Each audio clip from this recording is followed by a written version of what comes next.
Friends, ये अक्टूबर 2024 चल रहा है। अक्टूबर की शुरुआत है। मध्य अक्टूबर आते आते भारत के विदेश मंत्री डॉक्टर एस जयशंकर पाकिस्तान जाने वाले हैं।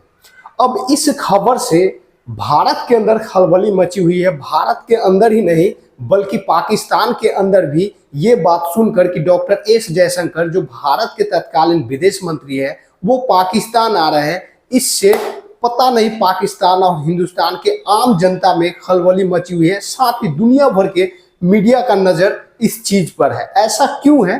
क्योंकि पिछले बार 2014 में जब बीजेपी की सरकार पहली बार भारत में आई थी, उसके एक साल बाद 2015 में हमारा विदेश मंत्री जो अभी इस दुनिया में नहीं है, सुषमा स्वराज जी, और उनके साथ देश के प्रधानमंत्री पीएम नरेंद्र मोदी जी दोनों पाकिस्तान गए थे। ये पाकिस्तान किसी खास मकसद से नहीं गए थे बल्कि ऐसे ही फॉर्मली हाय हेलो करने के लिए चले गए थे। लेकिन उसमें कोई बायलिटरल दोनों नेताओं के बीच बात नहीं हुआ। कौन सा दोनों नेता? भारत के प्रधानमंत्री पीएम नरेंद्र मोदी और उस समय वहां के प्रधानमंत्री नवाज शरीफ हुआ करते थे। तो इन दोनों के बीच कोई बायलिटरल कोई मुद्दे पे बात नहीं हुआ, ऐसी हाय हेलो किया गया था और उसके बाद वो दोनों वापस आ गए। आज सुषमा स्वराज जी नहीं है हमारे बीच, उनका स्वर्गवास हो चुका है, भगवान उनकी आत्मा को शांति दे। लेकिन उनके जगह पर जो नए विदेश मंत्री हमारे यहाँ आए हैं उनका नाम है डॉक्टर एस जयशंकर। और डॉक्टर एस जयशंकर का जो चरित्र है, जो व्यक्तित्व है और जो पर्सनालिटी है, उनके बोलने का जो अंदाज है, किसी सवाल के जवाब देने का जो अंदाज है, उसके लिए दुनिया को पता है, दुनिया भर के मीडिया को पता है। ये मुखर है और जो भी बोलना होता है क्लियरली बोल देते हैं। किसी भी बात को ये फंसा कर या फिर घुमा फिरा कर नहीं करते, डायरेक्टली ये बात करते हैं। तो खबर है कि डॉक्टर एस जयशंकर बहुत जल्द ही पाकिस्तान की यात्रा पे जाने वाले हैं, वो भी 2 दिन के लिए। अब पूरे देश की मीडिया हो या विदेश की मीडिया हो, सबके मन में यही कयास है कि क्या पाकिस्तान और भारत का संबंध फिर से सुधरने वाले हैं। इस पे कई सारे नेता, कश्मीर से फारूक अब्दुल्ला का एक बयान आ गया है और उसमें वो कह रहे हैं कि डॉक्टर एस जयशंकर का पाकिस्तान जाना एक अच्छा कदम है। आशा वो कर रहे हैं कि दोनों के बीच का जो संबंध बिगड़ा हुआ है पिछले 9 साल से, वो संबंध अच्छा हो जाए और दोनों के बीच फिर से पहले की तरह सब कुछ नॉर्मल हो जाए। ऐसा मैं भी चाहता हूं, ऐसा पूरा देश चाहता है, पूरा दुनिया चाहता है। लेकिन सिर्फ और सिर्फ पाकिस्तान नहीं चाहता है, पाकिस्तान भी चाहता है, लेकिन पाकिस्तान वो पीठ पीछे वार कर देता है। आगे से वो हाथ मिलाता है और पीछे से आतंकी, टेररिज्म जैसी घटना भारत के अंदर करवाते रहता है। तो जो हमारी पिछली सरकार थी, पीएम मोदी के पहले कांग्रेस की सरकार हुआ करती थी, उनके लिए वो ठीक था। पाकिस्तान अपने लोगों को कांग्रेस मरवाती थी और पाकिस्तान का तारीफ करती थी। लेकिन अभी का जो सरकार है बीजेपी, वो आतंकी और आतंकवाद को देखना ही पसंद नहीं करते। ये अच्छी बात है। आतंकवादी एक बीमारी है जो दीमक की तरह किसी देश को खा सकता है। एक दीमक जो लकड़ी को खा जाता है, दीवार को खा जाता है, लकड़ी से बने कोई फर्नीचर को खा जाता है, ठीक उसी तरह आतंकवाद पूरे देश को ही निगल जाता है। तो बीजेपी या बीजेपी से निकले जो हमारे देश के प्रधानमंत्री है या विदेश मंत्री है, वो अगर आतंकवादी जैसे टेररिज्म से मतलब नफरत करती है और उनका जवाब देती है, तो ये अच्छी बात है। और ये अच्छी बात पाकिस्तान को अच्छा नहीं लगता। इसीलिए पिछले 9 साल से दोनों देशों के बीच रिश्तों में खटास है। लेकिन डॉक्टर एस जयशंकर की पाकिस्तान यात्रा के बारे में जैसी दुनिया में खबर आई है, सभी लोग यही कयास लगा रहे हैं कि एक बार फिर से भारत और पाकिस्तान के बीच रिश्ता संबंध सुधरने वाले हैं। लेकिन डॉक्टर एस जयशंकर भारत के राष्ट्रीय राजधानी दिल्ली में एक कार्यक्रम के दरमियान मीडिया से बात करते हुए क्लियरली उन्होंने कह दिया कि पाकिस्तान यात्रा मेरे लिए एक मजबूरी है और पाकिस्तान का यात्रा मैं एससीओ मीटिंग में भाग लेने के लिए कर रहा हूं, ना कि पाकिस्तान के साथ कोई बात करने के लिए।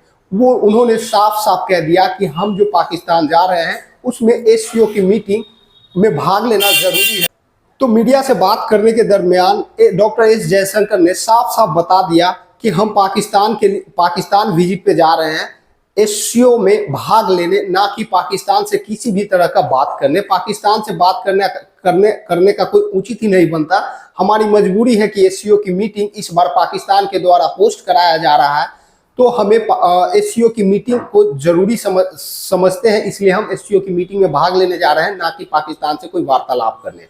दरअसल एससीओ एक संघाई कॉरपोरेशन ऑर्गेनाइजेशन है जो कभी कुछ साल पहले चीन के द्वारा बनाया गया था, और ये इसमें टोटल 10 देश सदस्य हैं, जिसमें भारत पाकिस्तान भी इसका सदस्य है, चीन रसिया है, और इसके अलावा उज्बेकिस्तान, कजाकिस्तान, ये सारे देश हैं।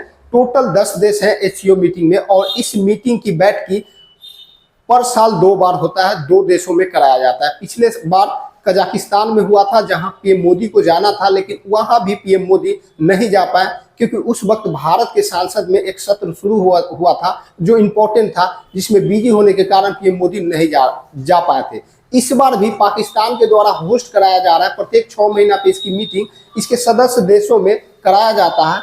इस बार भी पीएम मोदी को जाना था, लेकिन पीएम मोदी किसी कारण बस नहीं जा पा रहे हैं। इनके जगह डॉक्टर एस जयशंकर जा रहे हैं। एससीओ मीटिंग में अक्सर 200 देश के राष्ट्र अध्यक्ष यानी कि प्रधानमंत्री को ही जाना उचित होता है, लेकिन किसी भी कारण बस प्रधानमंत्री बिजी है, तो उनके जगह विदेश मंत्री जा सकता है। तो इस बार भी पाकिस्तान के अंदर जो एससीओ का मीटिंग हो रहा है, उसमें भारत के प्रधानमंत्री पीएम नरेंद्र मोदी के जगह डॉक्टर एस जयशंकर जा रहे हैं, और वो भाग लेंगे और अपनी तरफ से जो भी इनका मुद्दा रहेगा वो एससीओ मीटिंग में रखेंगे।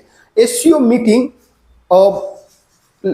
रूस और चाइना के द्वारा संचालित किया जा रहा है। रूस और चाइना को एससीओ से काफी ज्यादा उम्मीद है।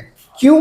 क्योंकि हम जानते हैं यूरोप में एक नाटो संगठन चलता है जिसे अमेरिका संचालन करता है, और उसका उद्देश्य ही है किसी भी दुश्मन से लड़ना। जैसे रूस हो गया, चीन हो गया अमेरिका का दुश्मन। अगर अमेरिका से रूस और चीन का झगड़ा होता है कभी भी, तो नाटो को वो एक्टिवेट कर देगा, और नाटो में 30 देश सदस्य हैं, 30 और एक अमेरिका, 31 देश मिलके रूस और चाइना से लड़ सकते हैं, जो अमेरिका के लिए फायदेमंद होगा।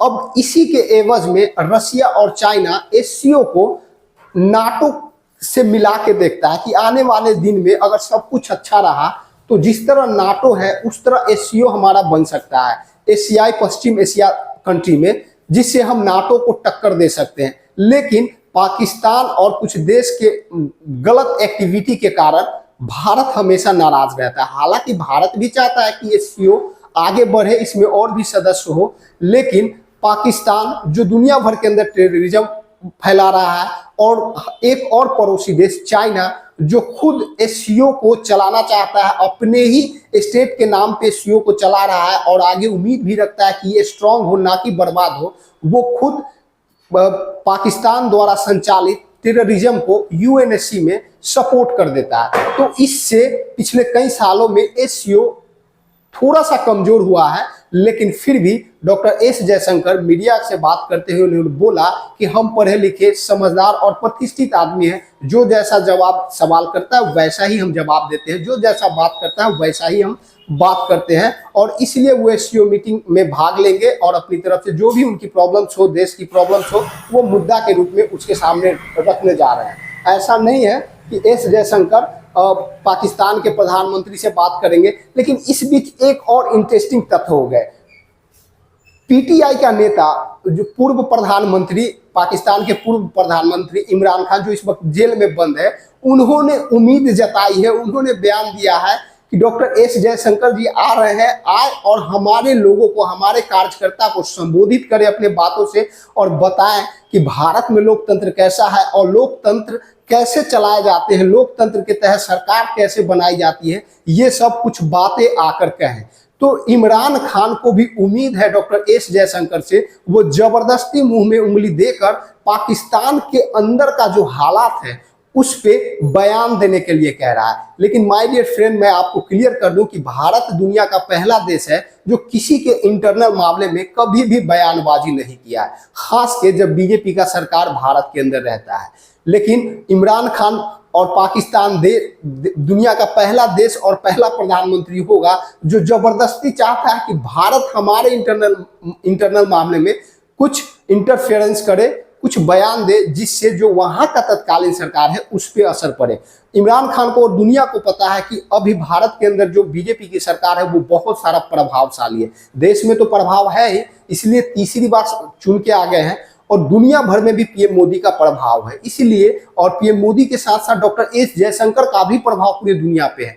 तो इमरान खान को उम्मीद है डॉक्टर एस जयशंकर से कि जब पाकिस्तान आ ही रहे हैं तो आके पाकिस्तान के इंटरनल मामले, लोकतंत्र पर भी कुछ बयान दे दे, ताकि पाकिस्तान में अफरा तफरी मच जाए और सरकार पे दबाव बने और हमें जेल से बाहर निकल दे। लेकिन उम्मीद है कि डॉक्टर एस जयशंकर उसके फट्टल में कोई टांग वांग अड़ाने वाले नहीं है, ये बहुत सुलझे किस्म लोग हैं। ये जो मुद्दा होता है, पॉइंट होता है, उसी पे बात करते हैं, किसी के बीच में इंटरफेरेंस नहीं करते हैं।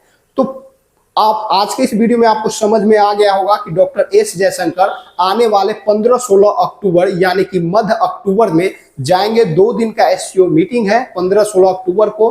15-16 अक्टूबर को वो जाएंगे और एससीओ मीटिंग में भाग लेंगे। एससीओ मीटिंग के हिसाब से वो बात करेंगे, अपने मुद्दे को रखेंगे और फिर वापस आ जाएंगे 2 दिन के बाद। जाना तो पीएम मोदी को था, लेकिन पीएम मोदी अभी भारत के अंदर 2 जगह चुनाव हो रहा है और तीसरी जगह महाराष्ट्र में होने वाला है, झारखंड में भी होने वाला है, तो अभी काफी ज्यादा व्यस्त है पीएम मोदी। तो इनके जगह रिप्लेस होकर डॉक्टर एस जयशंकर जा रहे हैं, और डॉक्टर एस जयशंकर ने जाने से पहले क्लियर कर दिया है कि हम कोई भी बायलैटरल पाकिस्तान और भारत के मुद्दे पे बात नहीं करने जा रहे हैं, बल्कि एससीओ मीटिंग हमारी मजबूरी है और उसमें हम भाग लेने के लिए जा रहे हैं। तो अब तक आपको आज के इस वीडियो में जो भी बताना था, जो भी मुद्दा था, उम्मीद करता हूं कि क्लियर हो गया होगा। वीडियो अच्छा लगा होगा तो जितना संभव हो सके लाइक शेयर कर दे, और इसी तरह के नए अपडेट के लिए चैनल को सब्सक्राइब करके बेल आइकन को जरूर दबा दें। इसी के साथ आज का वीडियो समाप्त होता है। मिलते हैं नेक्स्ट वीडियो में नेक्स्ट अपडेट के साथ, तब तक के लिए जय हिंद।